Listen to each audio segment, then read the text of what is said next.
उत्तर प्रदेश में निकाय चुनाव की तारीखें जल्द घोषित की जाएगी और सभी जो दल हैं वो इस निकाय चुनाव की अब तैयारियों में जुट गए हैं। बीजेपी की जो सहयोगी पार्टी है अपना दल, वो भी अब निकाय चुनाव की तैयारियों में जुटी हुई है। हमारे साथ कैबिनेट मंत्री आशीष पटेल हैं, उनसे जानेंगे कि निकाय चुनाव को लेकर अपना दल की क्या रणनीति है, कैसे बीजेपी के साथ सीट शेयरिंग होंगी, इन सारे मुद्दों पर बात करें। आशीष जी, निकाय चुनाव अब बेहद करीब है, 10 या 11 तारीख को कहा जा रहा है डेट अनाउंस हो जाएगी। अपना दल, आपने पहले भी कहा है कि निकाय चुनाव लड़ेगा, किस तरीके से आप लड़ेंगे? गठबंधन के तो आप साथी हैं बीजेपी के।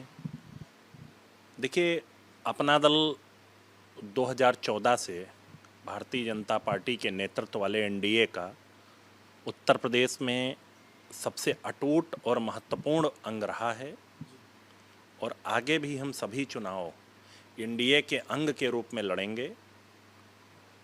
रही बात निकाय चुनाव की, तो हमने संगठनात्मक स्तर पर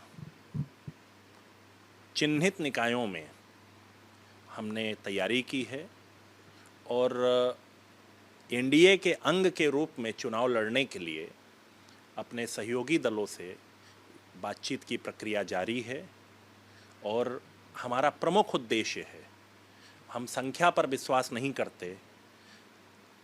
हमारी पार्टी और हमारे सहयोगी दल अधिकतम सीट कैसे जीतें, ये हमारी पहली प्राथमिकता है। और माननीय प्रधानमंत्री श्री नरेंद्र मोदी जी के नेतृत्व वाली एनडीए की जो सरकार है, उसके द्वारा चलाई जा रही जनहित की विभिन्न योजनाओं को और माननीय मुख्यमंत्री योगी आदित्यनाथ जी के नेतृत्व वाली उत्तर प्रदेश सरकार के द्वारा धरातल पर उतारी जाने वाली जनहित की विभिन्न योजनाओं को लेकर के हम जनता के बीच में जाएंगे।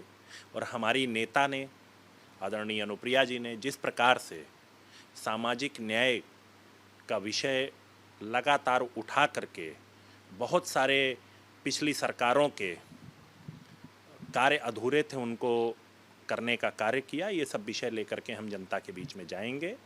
और भारतीय जनता पार्टी, अपना दल और निषाद पार्टी के प्रत्याशी जहाँ जहाँ लड़ेंगे उनको जिताने का काम करेंगे। आपने कहा जिताने का काम करेंगे। यूपी में 17 नगर निगम है, 199 नगर पालिका, 504 नगर पंचायत है, तो क्या मेयर के लिए भी आप कहीं अपना दावा ठोकेंगे?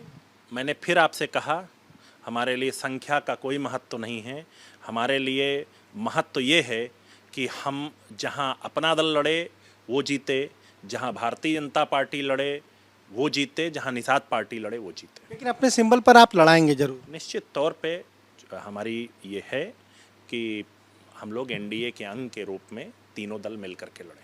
एक सवाल ये है कि 2 उपचुनाव भी होने, एक स्वार की सीट है, एक छानबे की सीट है, दोनों सीटें आपके, मतलब आपने वहाँ पर भी लड़ा है और छानबे में तो आपके विधायक थे, उनका निधन हुआ तो उपचुनाव रहा। इस बार जब उपचुनाव अब होंगे, तब क्या अपना दल ही वहाँ पर अपने कैंडिडेट उतारेगा या फिर बीजेपी भी एक सीट लेगी? बातचीत हो चुकी है? देखिए, दोनों सीटों पर भारतीय जनता पार्टी, अपना दल और निषाद पार्टी का संयुक्त प्रत्याशी लड़ेगा और जब प्रत्याशी की घोषणा हो जाएगी तो आपको अपने आप पता चल जाएगा कि आगे की परिस्थितियां क्या हैं। हमने देखा आप छानबे गए, वहाँ पर आपने लोगों से संपर्क किया, यानी कहीं ना कहीं अपना दल वहाँ तैयारी में जुट गया।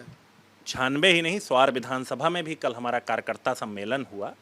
और जब आप पार्टी चलाते हैं तो संगठनात्मक कार्य आप लगातार करते हैं और गठबंधन की राजनीति में ये निश्चित होता है, कहीं पर एक्स पार्टी लड़ती है, कहीं वाई पार्टी लड़ती है, लेकिन जहां पर जो पार्टी लड़ती है उसको सभी गठबंधन के सहयोगी मिलकर के जिताते हैं। जैसे 22 में आप दोनों सीटों पर लड़े, माना जाए कि उपचुनाव भी दोनों सीटों पर अपना दल। फिर आपसे कहा कि दोनों सीटों पर भारतीय जनता पार्टी, अपना दल और निषाद पार्टी का संयुक्त प्रत्याशी चुनाव लड़ेगा। एक सवाल ये, आज स्वर्गीय मुलायम सिंह यादव को पद्म सम्मान से सम्मानित किया जा रहा है, खुद अखिलेश यादव पहुंचे हैं इस पुरस्कार को लेने के लिए। सबसे पहले मैं आदरणीय नेताजी को भावभीनी श्रद्धांजलि अर्पित करता हूं और नेताजी का बहुत सम्मान रहा है और उत्तर प्रदेश की राजनीति में उनका स्थान हमेशा अक्षुण्ण रहेगा। और जहां तक आज उनको सम्मान मिलने की बात है, पद्म विभूषण, तो हमारे माननीय प्रधानमंत्री श्री नरेंद्र मोदी जी का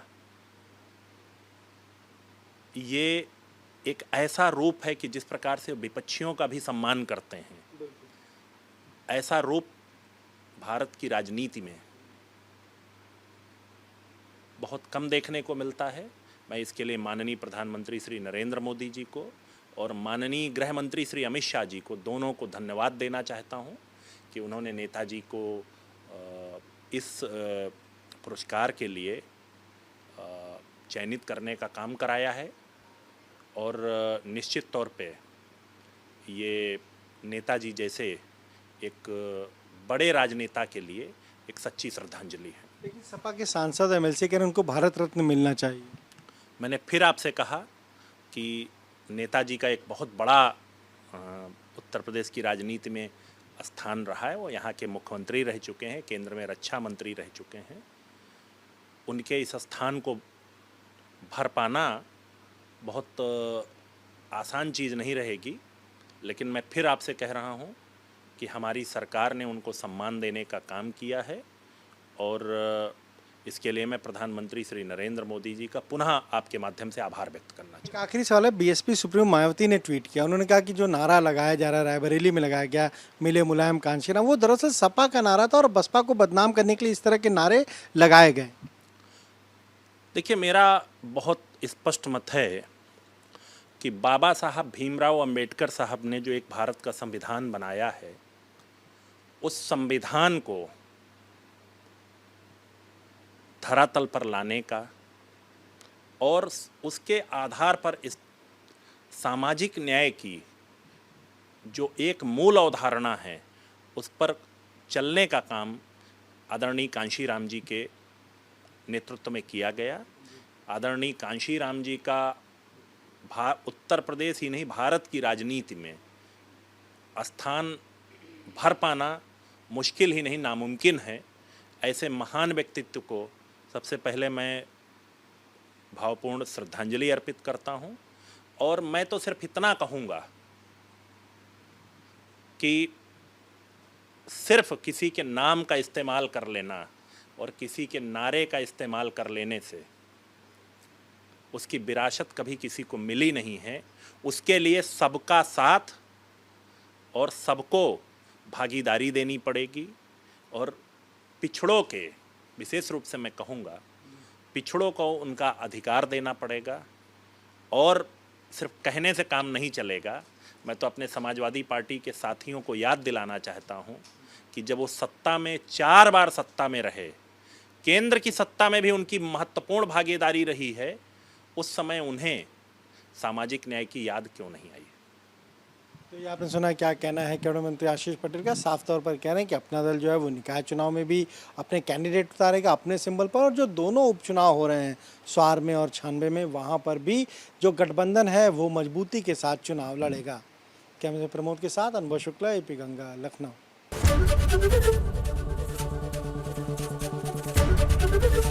एबीपी गंगा, खबर आपकी, जुबान आपकी।